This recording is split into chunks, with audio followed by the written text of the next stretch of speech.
Hi అండి, ఇప్పుడు మనం చేయబోయేది ఉప్మా.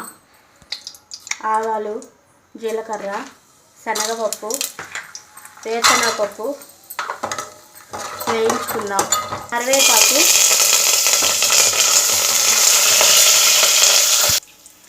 కరివేపాకు, పచ్చిమిర్చి, ఉల్లిపాయ ముక్కలు, సన్నగా తరుక్కున్న టమోటా ముక్కలు వేయించుకోవాలి. లైట్గా వేగిన తర్వాత వాటర్ పోసుకుందాం. కొంచెం రాళ్ళ ఉప్పు వేసుకుందాం. ఎసురు బాగా మరిగిన తరువాత గోధుమ రవ్వ, సేమియా కలిపి వేసుకొని కలుపుకోవాలి. కొంచెం లైట్గా నెయ్యి వేసుకొని పైన కొత్తిమీర వేసుకొని ఉప్మా చేయటం అయిపోయింది.